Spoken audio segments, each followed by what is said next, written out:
السلام علیکم ورحمۃ اللہ وبرکاتہ۔ دوستو آج ہم بات کریں گے دبئی کے بارے میں۔ دبئی متحدہ عرب امارات کا ایک شہر ہے جسے ملک کے سب سے بڑا شہر ہونے کا اعزاز بھی حاصل ہے۔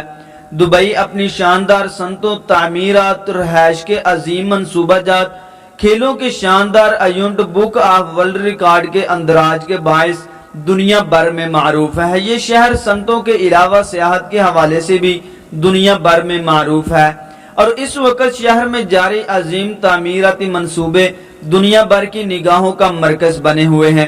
دبئی دنیا کے 25 مہنگے ترین شہروں میں سے ایک شمار کیا جاتا ہے۔ دوستو دبئی کی تاریخ کی بات کریں تو 1833 میں بنی یاس قبیلے سے تعلق رکھنے والے تقریباً 800 افراد مختوم خاندان کی سربراہی میں خلیج کے دہانے پر آ کر آباد ہوئے تھے۔ خلیج ایک قدرتی بندرگاہ تھی اور دبئی جلد ہی ماہی گیری، ہیروں اور سمندری تجارت کا مرکز بن کر سامنے آیا۔ 20ویں صدی کے آغاز تک دبئی ایک کامیاب بندرگاہ بن گئی تھی۔ دور انداز کے تاجر وہاں تجارت کی غرض سے آتے تھے۔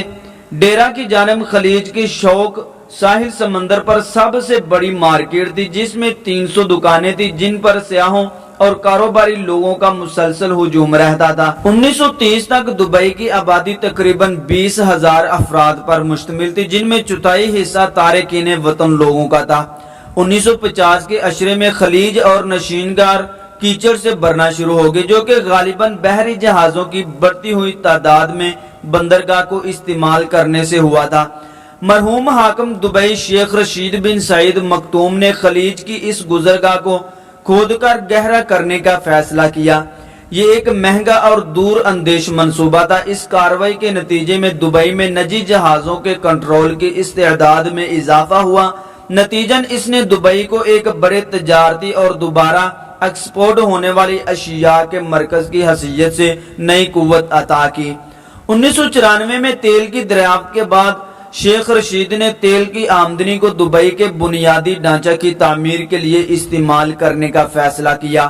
دبئی انٹرنیشنل ایئرپورٹ میں ایک نئی پورٹ ٹرمینل بلڈنگ بنائی گئی۔ رن وے کی وسعت کے منصوبہ کی تکمیل قابل عمل آئی تاکہ ہر قسم کے جہازوں کی نقل و حمل کو برداشت کر سکے۔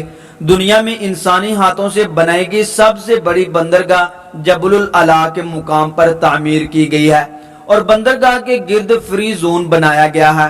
اب دبئی کی تعمیر کے فارمولہ کا انکشاف ہر ایک پر واضح ہونے لگا ہے۔ ایک واضح تصور والی قیادت، اعلیٰ معیاری بنیادی ڈھانچہ، نو آبادیوں کے لیے دوستانہ ماحول، ذاتی اور کاروباری منافع پر صفر ٹیکس اور بہت کم آمدنی ڈیوٹی۔ نتیجاً دبئی مصر سے لے کر بر صغیر اور جنوبی افریقہ سے لے کر اب CIS کہلانے والے ممالک تک پھیلے ہوئے خطے کا تجارتی اور سیاحتی مرکز بن گیا ہے۔ 1940 سے شیخ زید بن سلطان نہیان نے، جو اس وقت ابو ظبی کے حاکم تھے، اور شیخ رشید بن سعید مکتوم نے اس خطے میں عرب امارات کی ایک فیڈریشن بنانے کا خواب دیکھا تھا۔ 1970 میں جب دبئی، ابو ظبی، شارجہ، عجمان، ام القوین، فجیرہ اور 1972 میں راس الخامہ متحدہ عرب امارات بنانے کے لیے متحد ہوئے تو ان کا یہ خواب تعمیر اور تعبیر بن کر سامنے آیا۔ شیخ زید، جو کہ UAE کے پہلے صدر تھے، اب تک یہ اپوزیشن سنبھالے ہوئے تھے۔ ان کی سربراہی میں دبئی نے دنیا کے امیر ترین ممالک میں سے ایک ملک ہونے کا اعزاز حاصل کیا ہے، جس کا سالانہ فیکر GDP 17,000 امریکی ڈالر سے تجاوز کر چکا تھا۔ دوستو دبئی کی تہذیب کی بات کریں تو دبئی کی تہذیب اور ثقافت کی جڑیں اسلامی روایات سے جا ملتی ہیں اور دبئی کے باشندوں کی طرز زندگی کی مظہر ہیں۔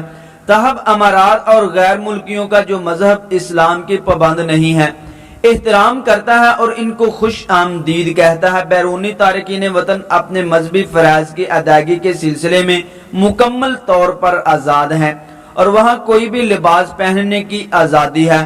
یہاں خواتین سے تفریحی سلوک نہیں کیا جاتا۔ خوش اخلاقی اور مہمان نوازی دبئی کی لاتعداد خوبیوں میں سے ایک ہے۔ حاکمین وقت اپنی ثقافت کو قائم رکھنے میں بہت مستعد ہیں اور اس کے لیے انہوں نے نئے عملی اقدامات بھی کیے ہیں۔ ان میں سے ایک اپنے ماضی کے عکاس کھیلوں کی حوصلہ افزائی کرنا ہے۔